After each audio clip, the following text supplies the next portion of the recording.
ସମସ୍ତଙ୍କୁ ମୋର ନମସ୍କାର। ମୁଁ ଆପଣମାନଙ୍କୁ ସ୍ୱାଗତ କରୁଛି ମୋର ଚ୍ୟାନେଲ ଜ୍ଞାନ ଉପାସନାକୁ। ଆସନ୍ତୁ ଜାଣିବା ମଣିଷ ତାର ଲକ୍ଷ୍ୟସ୍ଥଳୀରେ କିପରି ପହଞ୍ଚି ପାରିବ।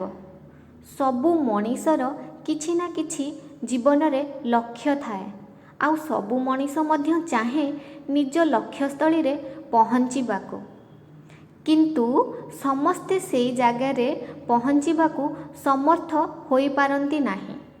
ସେହି ଲୋକ ଲକ୍ଷ୍ୟସ୍ଥଳୀରେ ପହଞ୍ଚେ ଯିଏ ସମ୍ପୂର୍ଣ୍ଣ ଚେଷ୍ଟା କରେ, ଯାହାର ଲକ୍ଷ୍ୟ କେନ୍ଦ୍ରିତ ଥାଏ। ଯେତେ ବାଧା ବିଘ୍ନ କଷ୍ଟ ଆସିଲେ ବି ସେ ତାର ଲକ୍ଷ୍ୟ ପଥରୁ କେବେ ବି ବିଚ୍ୟୁତ ହୁଏ ନାହିଁ, ହଟେ ନାହିଁ। ମନରେ ଦୃଢ଼ ବିଶ୍ୱାସ ଓ ଚେଷ୍ଟା ଜାରି ରଖୁଥିବା ଲୋକ ଲକ୍ଷ୍ୟସ୍ଥଳୀରେ ନିଶ୍ଚିନ୍ତ ପହଞ୍ଚି ପାରିବ। ଗୋଟିଏ ଛୋଟିଆ ଶିଶୁର ଉଦାହରଣ ଆମେ ନେବା। ଶିଶୁଟି ଯେତେବେଳେ ଛିଡ଼ା ହେବାକୁ ଚେଷ୍ଟା କରେ, ଚାଲିବାକୁ ଚେଷ୍ଟା କରେ, ତାକୁ ବାରମ୍ବାର କଷ୍ଟ ସହିବାକୁ ପଡ଼ିଥାଏ। ସେ ତଳେ ପଡ଼ିଯାଏ, ତଥାପି ବି ସେ ତାର ଚେଷ୍ଟା ଛାଡ଼େ ନାହିଁ। ଶେଷରେ ସେ ଛିଡ଼ା ହୋଇ ଚାଲି ଓ ଦୌଡ଼ି ଦେଖାଇ ଦିଏ ଯେ ଲକ୍ଷ୍ୟ ଆଗରେ, ଚେଷ୍ଟା ଆଗରେ କିଛି ବି ଅସମ୍ଭବ ନୁହେଁ। କିଛି ଲୋକ ଥାଆନ୍ତି ଯେଉଁମାନେ ଗୋଟିଏ ଜିନିଷ ଚେଷ୍ଟା କରନ୍ତି, ଥରେ ଦୁଇଥର ଚେଷ୍ଟା କରନ୍ତି, ଯଦି ତାହା ନ ହୁଏ ସେମାନେ ଚେଷ୍ଟା ଛାଡ଼ି ଦିଅନ୍ତି, ଆଉ ଲକ୍ଷ୍ୟ ବଦଳାଇ ଦିଅନ୍ତି।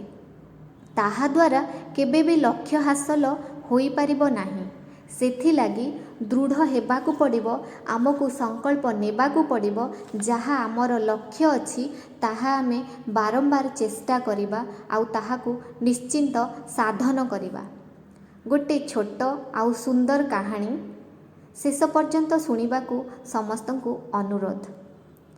ସମସ୍ତେ ପାଣ୍ଡବ ଓ କୌରବଙ୍କ ବିଷୟରେ ଜାଣିଥିବେ। ପାଣ୍ଡବ ଓ କୌରବମାନେ ରାଜବଂଶୀ ଥିଲେ।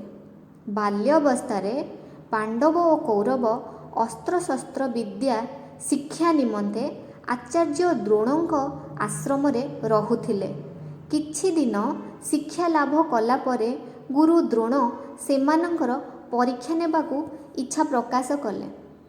ସେଥିପାଇଁ ସେ ଗୋଟେ ଗଛ ଉପରେ ଚଢ଼େଇଟିଏ ତିଆରି କରି ରଖିଦେଲେ ଓ ସମସ୍ତ ଶିଷ୍ୟଙ୍କୁ ଚଢ଼େଇର କଣ୍ଠଦେଶରେ ଶରବିଦ୍ଧ କରିବାକୁ କହିଲେ।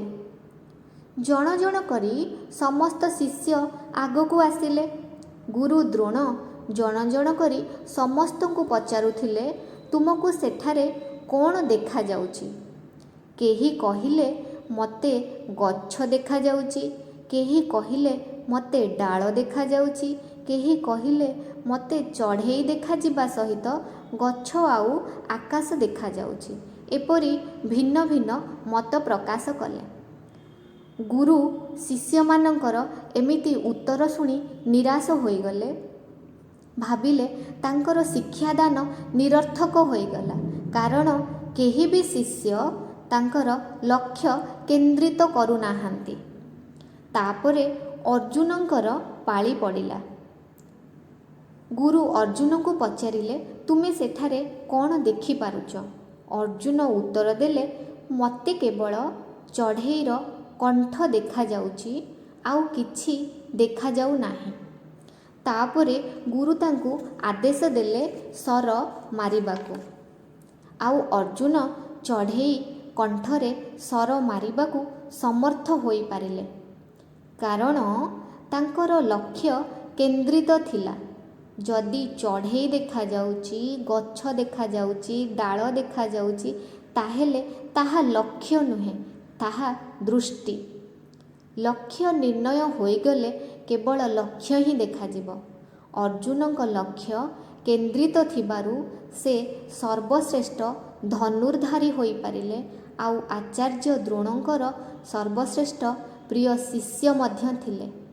କାହାଣୀର ମାହାତ୍ମ୍ୟ ହେଲା, ଜୀବନରେ ଯେଉଁ ଲକ୍ଷ୍ୟ ଅଛି ସେଥିଲାଗି ଆମକୁ ଅକ୍ଲାନ୍ତ ପରିଶ୍ରମ କରିବାକୁ ପଡ଼ିବ। ସେଥିଲାଗି ଆମକୁ ଚେଷ୍ଟା ଜାରି ରଖିବାକୁ ପଡ଼ିବ। ନିଜ ଉପରେ ବିଶ୍ୱାସ ରଖିବାକୁ ପଡ଼ିବ ଓ ଧୈର୍ଯ୍ୟର ସହିତ ଆମେ କାର୍ଯ୍ୟ କଲେ ଆମର ଲକ୍ଷ୍ୟ ପଥରେ ନିଶ୍ଚିନ୍ତ ପହଞ୍ଚି ପାରିବା।